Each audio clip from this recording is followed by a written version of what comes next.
కమెంతా తుఫాన్ నేపథ్యంలో విపత్తుల నిర్వహణ శాఖ అప్రమత్తమైంది. రాష్ట్రంలోని వివిధ ప్రాంతాలను మానిటరింగ్ చేస్తోంది.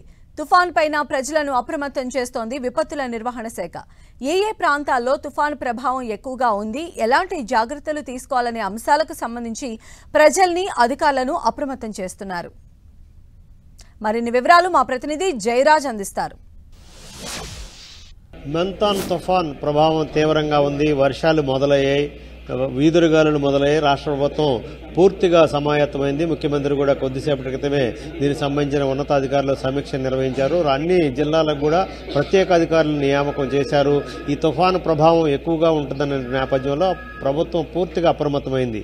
ఇక్కడ ప్రస్తుతం మనం విపత్తుల నిర్వహణ శాఖ దగ్గరను ఇక్కడ చూస్తే ఎక్కడ ఏ ప్రాంతాల్లో ఏ మేరకు ఎలా ఉంది ఈ తుఫాను ప్రభావం అనేటటువంటి అంశం గురించి కూడా పూర్తిగా క్షణక్షణం అబ్జర్వ్ చేస్తూ ఆయా జిల్లాలని, ఆయా ప్రాంతాలను కూడా అప్రమత్తం చేస్తా ఉన్నారు. అసలు ఈ కేంద్రం నుంచి కూడా పూర్తి స్థాయిలో ఎక్కడ ఇబ్బందికరం ఉంది, ఎక్కడ ఎదురుగాలులు వస్తాయి, ఎక్కడ పిడుగులు పడతాయి, ఎక్కడ ఏ మేరకు వర్షాలు ఎక్కువగా ఉన్నాయి అనేటువంటి అంశానికి సంబంధించి కూడా పూర్తి స్థాయిలో ఇక్కడ మనం చూడవచ్చు. డిజాస్టర్ మేనేజ్మెంట్ దగ్గర ఉన్న జిల్లాల వారీగా ఉన్నటువంటి ఈ గణాంకాలను మనం పరిశీలిస్తే మొత్తం అన్ని రాష్ట్ర వ్యాప్తంగా మొత్తం అన్ని జిల్లాల్లో ఉన్న పరిస్థితి ఈ విధంగా ఉంది. మొత్తం ఎస్డీఆర్ఎఫ్ బృందాలు, ఎన్డీఆర్ఎఫ్ బృందాలు ఎక్కడెక్కడ ఎన్ని బృందాలు ఆయా ప్రాంతాల్లో ఉన్నాయి, ఎక్కడ కూడా ఆస్తి నష్టం, ప్రాణ నష్టం జరగకుండా ఉండటానికి రాష్ట్ర ప్రభుత్వం అన్ని రకాల చర్యలు తీసుకుంటుంది. గడిచిన 24 గంటలుగా పూర్తి స్థాయిలో గ్రామ స్థాయి నుంచి రాష్ట్ర స్థాయి వరకు కూడా, సీఎం కార్యాలయం నుంచి గ్రామ సచివాలయం వరకు కూడా పూర్తిగా అప్రమత్తమైనటువంటి పరిస్థితి ఉంది. ప్రస్తుతం అసలు డిజాస్టర్ మేనేజ్మెంట్ దగ్గర నుంచి ఎలా మానిటరింగ్ చేస్తున్నారు, ఈ తుఫాను ప్రభావం ఎలా ఉండబోతుంది మన దగ్గర వివరించడానికి మన దగ్గర పీటర్ గారు మన దగ్గర ఉన్నారు. సార్, ఏంటి ఎలా ఉండబోతుంది సార్ ఈ తుఫాను ప్రభావం? తుఫాను ప్రభావం తీవ్రంగానే ఉంటుంది. కానీ భయపడాల్సింది ఏమి లేదు ప్రజలు. ఎందుకంటే ప్రభుత్వం చాలా ముందు జాగ్రత్త చర్యలు చాలా తీసుకోవడం జరిగింది. గౌరవనీయ ముఖ్యమంత్రి గారి ఆదేశాలు రోజు మా ఉన్నతాధికారులకు వెళుతూ ఉన్నాయి.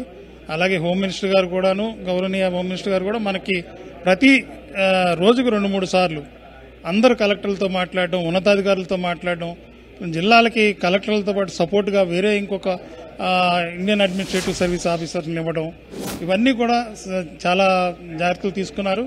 ఈ గాలి అనేది మెయిన్ మనకి పెద్ద విపత్తుగా ఉండేటువంటి అవకాశం ఉంది. దానికి వల్ల మనకి జరిగేది ఏమిటంటే పోల్స్ పడిపోవడం, లేదా చెట్లు ఇరిగి పడిపోవడం, రహదారులకి అంతరాయాలు జరగటం, ఇది జరిగేటువంటి జనరల్ సినారియోస్. వీటికి కూడా ముందుగా మనం సహాయం కోసం అన్ని కట్టర్స్ అంటే ఇమీడియట్గా రోడ్స్ రిస్టోర్ చేయడం కోసం, లేదా మన పోల్స్ పడిపోయినట్లయితే ఇమీడియట్గా అవి జనరల్గా సిమెంట్తో ఉంటాయి కాబట్టి విరిగిపోయే అవకాశాలు ఉంటాయి. వాటిని కొత్త పోల్స్ కూడా అన్ని జిల్లాల్లో డంప్ చేశారు ఇన్ అడ్వాన్స్. లేబర్ను కూడా వివిధ ప్రాంతాల నుంచి తీసుకెళ్లి రిస్టోర్ కోసం అక్కడ పెట్టుకోవడం జరిగింది ముందుగా. కాబట్టి అది కూడా చాలా తొందరగా, ఒకవేళ అలాంటి పరిస్థితి ఉత్పన్నమైనా కూడా చాలా తొందరగా రిస్టోరేషన్ జరుగుతుంది. ఇప్పుడు ఏ జిల్లాలకు ఎక్కువ ఎఫెక్ట్ ఉండే అవకాశం?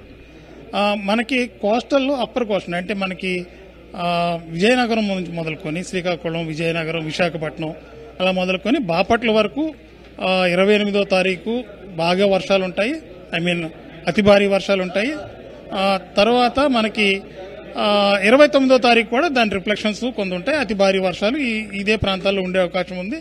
ఆ తర్వాత దీని ఇంపాక్ట్ దీని ప్రభావం తగ్గిపోతుంది. ఎక్కడ ఏ విధమైన నష్టం జరగకుండా, పూర్తి స్థాయిలో ఆస్తి ప్రాణ నష్టం లేకుండా సురక్షితంగా ప్రజలందరినీ రక్షించడం కోసం ప్రభుత్వం అన్ని రకాల చర్యలు తీసుకుంటోంది. కేవలం నాగరాజుతో జయరాజ్, 10 టీవీ, విపత్తుల నిర్వహణ శాఖ, తాడేపల్లి.